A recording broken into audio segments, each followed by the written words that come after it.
अस्सलाम वालेकुम everyone, this is sad maths exercise 9.1। Topic है फंक्शंस का और हम कर रहे हैं क्वेश्चन नंबर 5। यार ये साइमल्टेनियस इक्वेशन से सॉल्व होगा, क्योंकि देखो उन्होंने कहा दो इक्वेशन में दिए हुए ना, ए एक्स और बी दिया हुआ है, यानी कि दोनों अल्फ़ाबेट हमें ए और बी मालूम करने, और ए और बी मालूम करने के लिए साइमल्टेनियस इक्वेशन का इस्तेमाल होता है।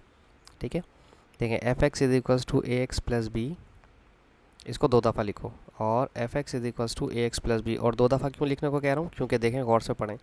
कहते हैं द इमेजेस ऑफ 1 एंड 5, दो डोमेन है, एक डोमेन दिया हुआ है 1 और एक डोमेन दिया हुआ है 5। ठीक है, और इनके इमेजेस भी दिए हुए हैं -2 और 10, यानी कि इसका आंसर है -2 और इस 5 वाले का आंसर 10 ऑलरेडी दे दिया। ठीक है, अच्छा आप जानते हैं जब आपने यहाँ पर x की जगह 1 रखा तो यहाँ पर भी आपको x की जगह 1 रखना पड़ेगा, तो ये क्या हो जाएगा a प्लस बी ओनली। ठीक है, और जब सेकंड इक्वेशन में आपने डोमेन में x की जगह 5 रखा तो यहाँ पर भी आपको x की जगह 5 रखना पड़ेगा कंडीशनली, तो ये हो जाएगा 5a प्लस 10। ठीक है, अब सिंपल है मेरे पास साइमल्टेनियस इक्वेशन का तरीका। ठीक है, इस इक्वेशन में से मैं ए को या बी को किसी को भी सब्जेक्ट बनाऊंगा। ठीक है, मैं बी को बना लेता हूँ। ठीक है, तो b इज इक्वल्स टू -2 के पास a जाएगा तो माइनस का a हो जाएगा। अब इस इक्वेशन को यहाँ पुट कर देते हैं, 5a b की जगह -2a, -2 और -a। ठीक है, ये 2 वहाँ भेज दें तो प्लस हो जाएगा, 10 + 2 12 हो जाना है, और 5 में से a माइनस हुआ तो 4a हो जाएगा। ठीक है,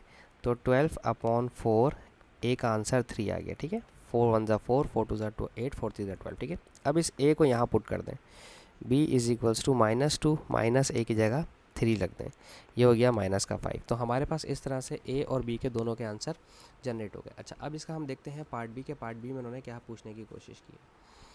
मैं ऊपर लिख लेता हूँ कि a का आंसर 3 है और b का आंसर -5 है, क्योंकि मुझे बाद में ये चाहिए। a का आंसर 3 और b का आंसर -5, ये मुझे भी चाहिए, और क्यों चाहिए मैं भी आपको बताता हूँ। इसे मैं रेस कर रहा हूँ, आप वीडियो पॉज करके इसे सेव कर लें या लिख लें कहीं पर। ठीक है, ओके। अच्छा देखें, कहते हैं if the domain of f is x is equals to 1 3 5 find the ranges of. भाई देखें, दो लाइन्स ड्रॉ कीजिए ताकि 3 पार्टीशन बन जाए।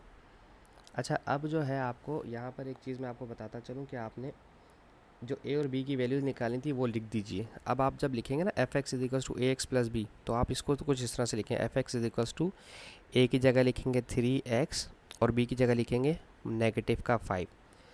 अब जो आपकी इक्वेशन बनी है वो बनी है F x is equals to 3x minus 5। अब आप इसको 3 दफ़ा लिखें। 3 दफ़ा क्यों लिखें, क्योंकि डोमेन मुझे 3 दिए हैं, 1 3 और 5। एक दफ़ा 1, एक दफ़ा 3 और एक दफ़ा 5 लिखूँगा मैं। ठीक है, और इनके इमेजेस निकालने, तो यहाँ पर पहले मैं लिखूँगा 1 x की जगह, तो यहाँ भी 3 की जगह x की जगह 1, 3 1 ज़ा 3 माइनस का 5, ये हो गया -2। फिर मैं x की जगह 3 रखूँगा क्योंकि मुझे डोमेन में 3 दिया हुआ है, यहाँ लिखेंगे 3, यहाँ लिखेंगे 5, 3 3 ज़ा 9, 9 में से 5 गया तो बचा 4, तो डोमेन ऑफ 3 ये हो गया। अब हमारे पास है 5, अब 5 रख के देखें, x की जगह रखेंगे 5, 3 और x की जगह रखेंगे 5 -5, 3 5 ज़ा 15, 15 -5 आपके पास हो जाएगा 10। ठीक है, तो जो रेंज या इमेज का जो सेट बनेगा वो बनेगा -2, फिर 4 और फिर 10। ठीक है, ये चीज़ इन्होंने हमसे पूछी थी। होप सो मैं आपको समझाने में कामयाब रहा हूँ। Thank you so much for watching my channel. अल्लाह हाफिज़।